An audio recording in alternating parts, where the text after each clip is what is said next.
If it's silent in dismay, it won't break this. Vamos lá, pessoal, vamos começar essa parte de conjuntos inicialmente, que é uma parte de extrema relevância aí.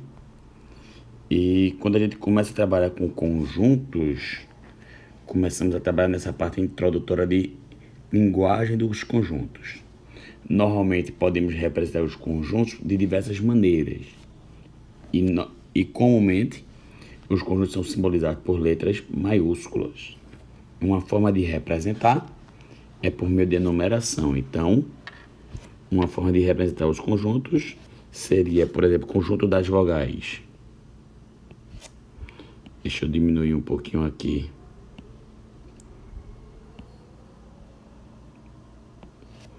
Então, agora, conjunto das vogais. Poderíamos dizer, chamar de conjunto A. E esse conjunto é igual, abriu chaves, virou conjunto. A, E, I, O. Os elementos separados por vírgulas. Também poderíamos colocar em outra ordem. Esse mesmo conjunto A, ele seria também identicamente exposto dessa maneira. O que é importante saber? Se o elemento é elemento do conjunto ou não, se ele pertence ao conjunto ou não. Não importa a ordem e ainda mais, no conjunto a gente não representa o mesmo elemento por mais de uma vez. Por exemplo, quando nós resolvemos uma equação de segundo grau desse tipo aqui, é muito comum acharmos duas soluções reais iguais. O conjunto solução é somente simbolizado pelo número 1. O número 1 não é solução duas vezes? Mas em conjuntos não importa saber quantas vezes o elemento pertence, a gente só o representa uma vez. A outra maneira de você representar os conjuntos seria justamente por propriedade. Então podemos simbolizar assim, ó, A é igual, abriu chaves, virou conjunto, ao conjunto dos símbolos, tal que esse símbolo é vogal. Então veja que normalmente a maioria dos professores representam essa bola que demos destaque aqui pela letra X. Então é muito comum você encontrar assim, ó, A é igual ao conjunto dos X, tal que X é vogal. Observa que esse X tem a propriedade de ser vogal, mas podemos representar pela letra X ou por qualquer outro símbolo, como citamos agora há pouco. E a terceira forma de você representar os conjuntos seria justamente por diagrama. Então, diagrama, normalmente chamado diagrama de Venn, às vezes abaulado, às vezes retangular. Então, isso aqui é meu conjunto. E meus elementos seriam colocados aleatoriamente aqui dentro. Então, observe que todos esses elementos A, E, I, O e U, esses 5 símbolos nesse caso, são elementos que pertencem ao conjunto A. Com isso, nós começamos a falar sobre a relação de pertinência. Então, a relação de pertinência, identificado por esse símbolo aqui, indica se o símbolo pertence ou não ao conjunto. Então, o elemento A pertence ao conjunto A. Então, sempre usamos nessa relação de pertinência, do lado esquerdo, elementos, do lado direito, conjuntos. É sempre a relação de elementos e conjuntos. Uma forma fácil de você identificar esse símbolo do meio. Aparentemente é um E, então você lembra de elemento, que quem está à esquerda é elemento. E sempre quem vai estar à direita, conjunto.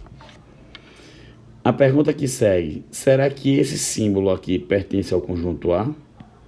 Exatamente essa imagem aqui, você visualiza que não, porque no conjunto das vogais, o A não acompanha de chaves. Então, essa resposta aqui significa que esse símbolo não pertence a A. Também poderíamos dizer que B pertence a A. Será? B é uma vogal? Não. Então, o correto é dizer que B não pertence a A. Também poderíamos dizer que o elemento E pertence ao conjunto A, o I pertence ao conjunto A, o O pertence ao conjunto A e o U pertence ao conjunto A. É sempre importante observar que sempre do lado esquerdo seria o elemento e sempre do lado direito seria o conjunto. Exposto a essa situação de pertinência, falamos de cardinalidade. Na linguagem popular, o que é a cardinalidade de um conjunto?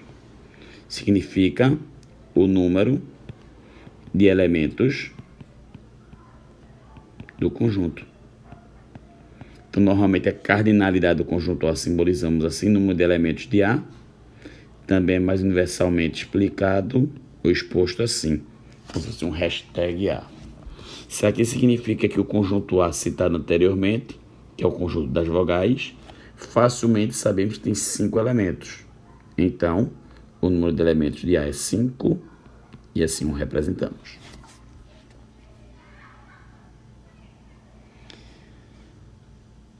Seguindo a trajetória de conjuntos, temos alguns conjuntos especiais. E alguns tipos deles seria o conjunto vazio. Conjunto vazio vem de quê? De nada, né? Então, é um conjunto que não tem nenhum elemento. Então, o conjunto vazio podemos representar de diversas maneiras. Uma das maneiras seria, imagina que eu digo que um conjunto B é vazio, abriu chaves, virou conjunto, não tem nenhum elemento. Também poderíamos representar o conjunto vazio com essa bola cortada. E se quisermos dificultar um pouco a vida das pessoas, podemos representar por propriedade. Imagina, B é igual, abriu chaves, virou conjunto. Conjunto dos símbolos, tá o quê? Esse símbolo é rei do Brasil. Então, nessa relação aqui de propriedade, o que é que nós observamos, né? Observamos que a propriedade desse símbolo é ser rei do Brasil. Falamos de hoje. Existe algum rei no Brasil hoje? Não. Falo rei de monarquia, né? Não temos. Isso aqui é um conjunto vazio. E a cardinalidade desse conjunto, como não tem nenhum elemento, é 0.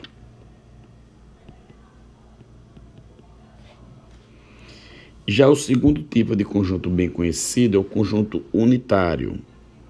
Unitário vem de unidade.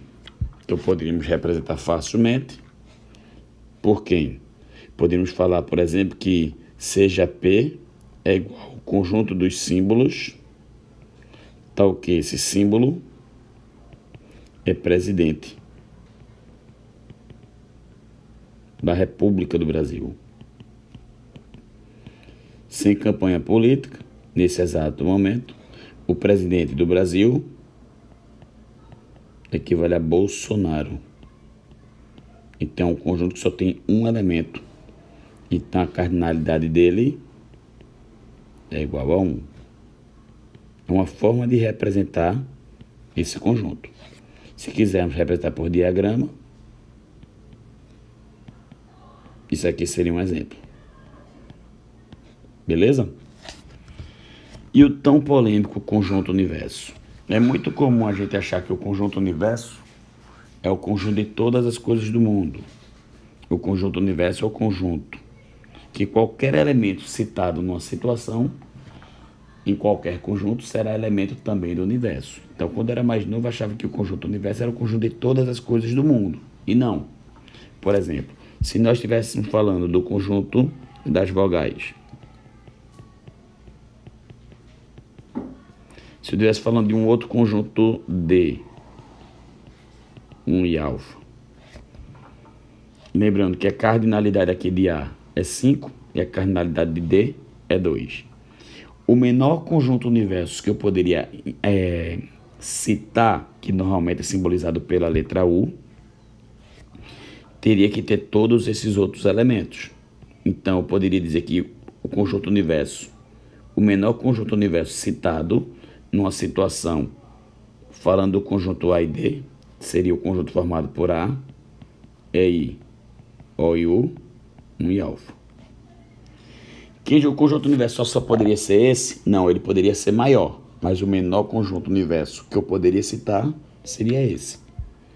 Um outro conjunto universo que eu poderia ter citado, se anteriormente eu falei do conjunto A e D, também poderia ser esse aqui, ó.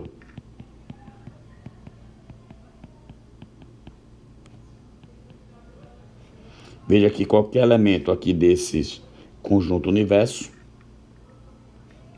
qualquer elemento de A e de D, também é elemento do conjunto universo. Que no conjunto universo pode ter elementos que não foram representados nos outros?